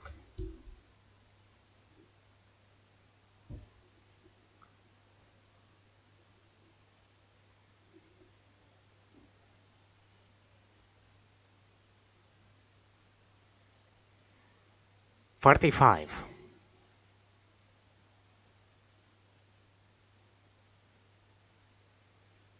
Median lifespan 77 years. Ah, yeah, sure. Yeah, I don't trust that.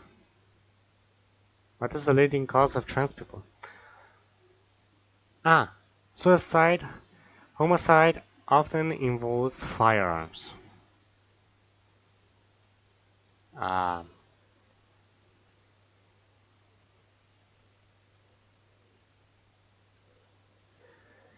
The majority of LGBTQ plus young people, 64%, report believing that there was a high chance, more likely than not, of living to age 45. Transgender people are twice as likely to die as cisgender people, according to a longer-running study published by Lesions Diabetes and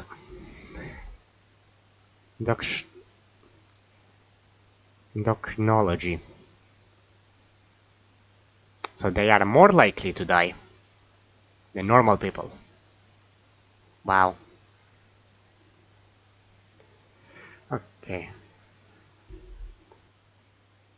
That is bullshit. The mean age of the patient population at the beginning of the hormone treatment was 30 years for transgender women and 23 for transgender men.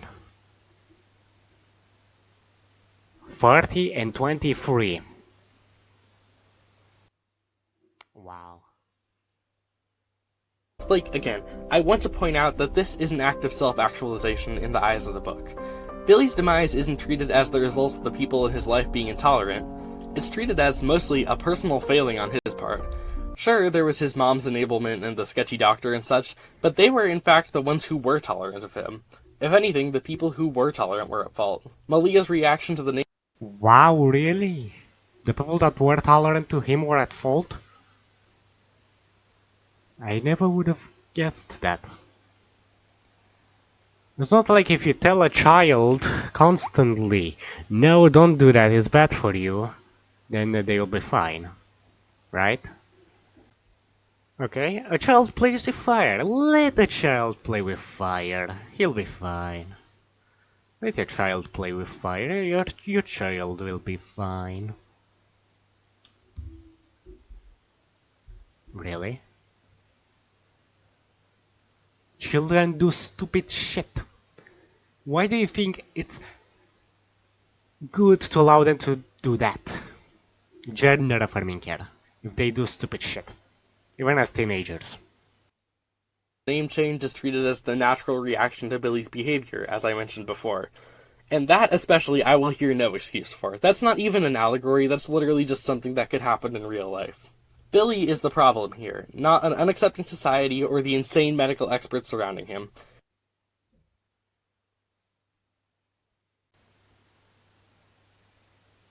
No, it's also the society that allows it. He needs to fix himself, and the solution to that problem is, apparently, death. That I'm already tired of this individual. Like, what? You're full of shit. You know that? Like, what do you mean that children that don't transition have a higher suicide rate? Children. Because it's basically that's what it's implying, right? No. Children that are being forced to transition because you know they are children, they can't consent, yeah, are more likely to die, are more likely to kill themselves. Right? Unbelievable. is about all I have on the story itself. That was a rough ride. It was a lot longer than I expected, also. However, this is not the end of the video yet. I also want to take a moment to explain why, with all of this in mind, I don't think that there's another allegory that really fits this story. The one major rebuttal I've heard, other than the thought terminating, it's about nothing, is that this is a story about cosmetic surgery and unattainable beauty standards. While maybe at first brush I can understand that reading, I think I agree with that more, to be honest. You know, just hating how he looks. Nothing to do about gender. Just about how the kid looks. That's it. Nothing to do about gender. But that never crossed his mind. there's so much else at play here that simply is incompatible with it. To rebut this point, I call to the stand To Be Beautiful, a FNAF story that is actually To be beautiful. You idiot. To Be Beautiful was a story about Eleanor, yeah, that tricked her into basically swapping bodies. And she became Eleanor, and Eleanor became her. She got tricked, you dumbass. She then regretted it when she became a robot and Eleanor took her body. actually about body dysmorphia. My first and most critical point is that when Eleanor grants Sarah her new body, she isn't outcast by her peers at all. In fact, she gets popular because of her glow up, and indeed, Sarah becomes conventionally beautiful. Look at Billy by comparison. The further he gets into his quote-unquote transition, the weirder he looks and the more outcast he becomes. In fact, he's kind of the opposite of Sarah. Sarah wants to change her appearance to fit the beauty standard. No, she actually wants to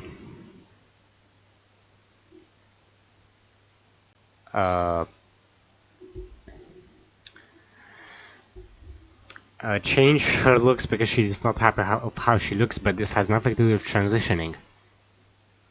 Then later on, when they finally switch bodies fully, Eleanor takes her body and she takes Eleanor's body. Guess what? She then regrets it.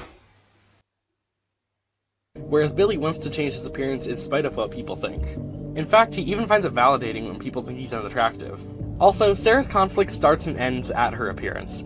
Sure, she undergoes a Katie from Mean Girls kind of arc, but that's a result of her becoming popular as a byproduct of her beauty. Billy pursues surgery as a result of his preeminent weirdness. Moreover, Sarah's desire to be beautiful is seen as an inherent and natural desire, and certainly I didn't need an explanation for why a teenage girl wants to be pretty. Billy's transroboticism, though, is something with a whole host of surrounding circumstances. His enabler mom, the Fazbear Show, his medical trauma, the insane psychologist, the sketchy doctor. Oh my god, I just realized. Does that mean by his logic...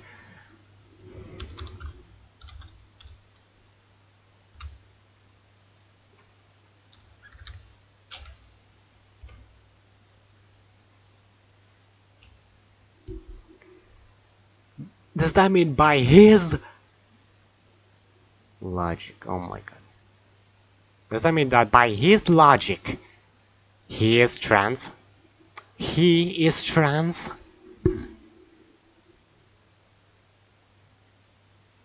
Because, you know, he's half robot? Yeah, I find that bullshit.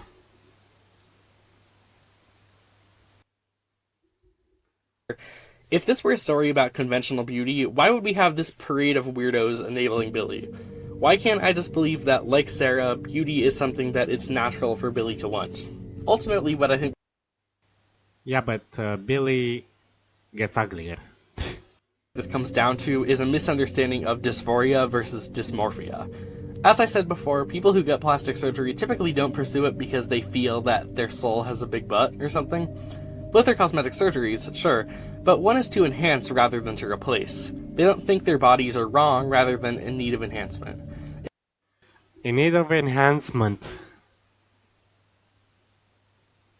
I think removing the eyes and stuff is the opposite of enhancement, but I digress. And also, transgender people actually also go under many more surgeries, including removing the private part and having a plastic fake artificial vagina. So you're just a retard. I think I'm done with this retard. And obligatory asterisk, I'm not saying that all trans people, or even trans people who get surgery, think their bodies are wrong. I'm just phrasing this as succinctly as possible. And certainly there is an argument to be made that cosmetic surgeries are gender-affirming care because it makes cis people feel like they conform to the norms of their gender more. However, trying to look at this from the bigot's perspective. And lastly, I just truly cannot emphasize the name thing enough. That, to me, is the smoking gun. If all the other damning stuff isn't enough for you, what else could that possibly allude to? Because it sure as hell isn't a side effect of cosmetic surgery. It's not a side effect of cosmetic surgery. Okay. It's not a side effect of cosmetic surgery. But being on drugs... for those Jordan affirming pills or whatever, messing up with your brain is not something to worry about, huh? Alright then.